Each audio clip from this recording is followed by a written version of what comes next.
Good morning everyone and welcome to another Monday's Assembly. Welcome to our Values Assembly on resilience.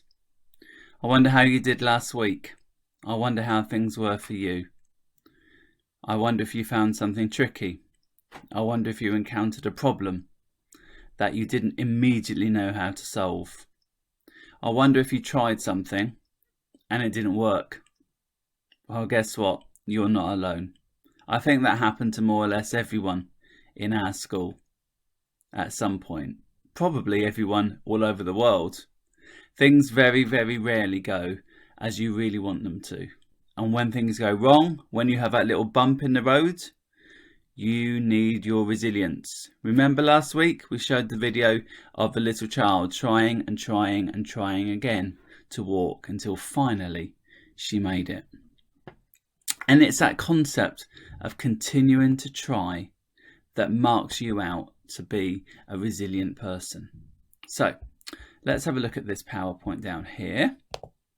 And I'm going to tell you a few stories of success through continuing to try. What happens when things are tough or difficult to do or to learn? I bet you sometimes feel like this. You feel that you can't do it. This is pointless. I might as well give up. I know that I certainly do at times. I just think, oh, it's so difficult. All this thing through coronavirus of trying to get the school ready. Sometimes I just felt like I might as well give up. I just can't do it. However, read this. It is at this point that you may feel that you have failed. However, everyone has gone through this at some point and it's a part of learning. So let's hear about this person. This person was cut from the high school basketball team. He went home and he locked himself in his room and cried. His name, you may well have heard of him, is Michael Jordan. Michael Jordan is one of the most famous and well-known basketball players of all time. And you can see there, he won Olympic gold medals. And in the National Basketball Association, he won many, many, many awards. How about this? This group were turned down by a recording company saying we don't like their sound and guitar music is on the way out. They were talking about the Beatles. Now, you may not have heard of the Beatles, but your parents and grandparents certainly would have done. And they are still the most successful pop group of all time, having sold millions and millions and millions of songs and CDs and albums, all those things that you've probably not heard of. But needless to say, they were as famous as anyone in the entire world. How about these? Told by a music teacher as a composer he is hopeless. And that gentleman was called Beethoven, and he created some of the most well-known and famous classical music of all time. And then here, fired from a newspaper because he lacked imagination and had no original ideas. He was Walt Disney, and you've all heard of him, and I think you'd agree he certainly does have original ideas. Mickey Mouse and all of the Disney characters came from Walt Disney. This man here is called Steve Jobs. He's sadly died now, but he was the founder of Apple. Read here, Apple founder and former CEO Steve Jobs may be one of the greatest innovators of all time, but even this tech genius's career hit a problem. Ousted, that means kicked out, from the company he helped to build, Apple, in 1985, Jobs felt despair and rejection, but funneled his energy into new ventures like Pixar, who obviously did Toy Story and lots of other really famous films. And then he went back to Apple in 1996. He went on to change the digital world by inventing, amongst other things, the iPad and the iPhone, and therefore saving the company. So, don't give up. Keep trying, as this is the route to success. That's a really valuable lesson. Now, I want you to think, often we do these values assemblies and we say, be resilient, be kind, be thoughtful. But sometimes we don't tell you how. So I found a short video that gives you 6 different things that you can do 6 processes that you need to go through to be resilient.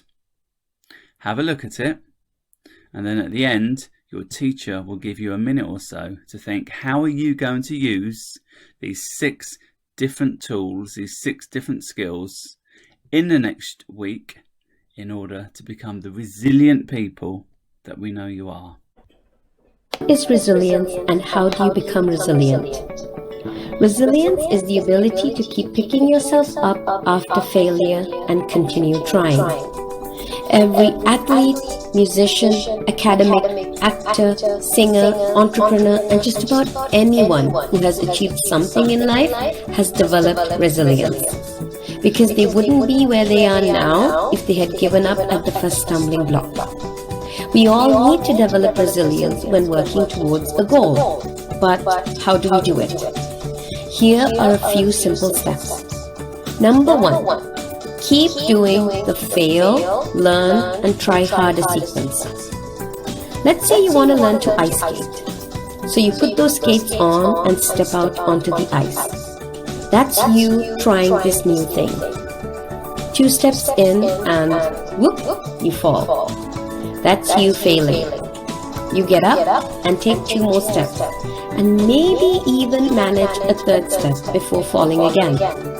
That's you learning from your failure. You get up and do it again. That's you trying harder. So, try, fail, learn, and try harder. Number 2, fail fast and fail often. Failure is only truly failure if you learn nothing from the experience. Otherwise, it's learning. Which is why it's good to fail, because failure is inevitable. It's a matter of when, not if. And you're learning something new every time you fail. So, if you fail 100 times, you would have learned 100 new things. How cool is that? Number 3. Don't be afraid to push your comfort zone. We all have things we're afraid of, like public speaking, making new friends, or trying new things. This fear is our mind's way of protecting us from the unknown. So, every time we're faced with doing something that we know would be good for us, but we don't want to, we make up excuses for not doing it. But if we were to push through the fear and the discomfort and still do it anyway, we'd realize most of the time that it wasn't as bad as we thought it would be. So the next time, we wouldn't be as fearful to try that same thing. Basically, if you imagine your comfort zone like a circle around you, every time you do something scary to push that comfort zone, you make it bigger, which means you have widened the space of things you can do without feeling fear. So the more you put yourself out there and do scary things, the more freedom from fear you have. Number 4, good support. Failing and doing things that make you nervous results in a lot of discomfort. It's no fun. Which is why you need good support when you're pushing your limits and failing and picking yourself up. Make sure that you stay connected to your parents, siblings, family, friends, mentors, and teachers. Talk to people who understand and are there to give you love and support whenever you need it. Number 5, be mindful. When we don't get what we want but fail instead, it's very easy to give into negative thoughts in our mind. Thoughts like, you'll never do it, or how could you ever do this? Instead of getting carried away with them, observe them. They're just thoughts. Thoughts don't make a situation real. Just breathe and observe those thoughts. Number 6. Take time for yourself every day. Talk to yourself and be kind to yourself. Tell yourself, it's okay, me. You're doing great. Keep at it and don't give up. You're doing so well. I love you, me. And that's it. So there you go. 6 steps to building resilience. Let's recap. Number 1, try, fail, learn, and try harder. Number 2, Fail fast and fail often. Number 3. Keep pushing your comfort zone no matter how uncomfortable it makes you feel. Number 4. Surround yourself with people who love you and want the best for you. Number 5. Be mindful and observe your negative thoughts. And number 6. Be kind to yourself and love yourself. There you go. A few simple steps to help you become more resilient. Remember, it's a process, so keep at it and don't give up.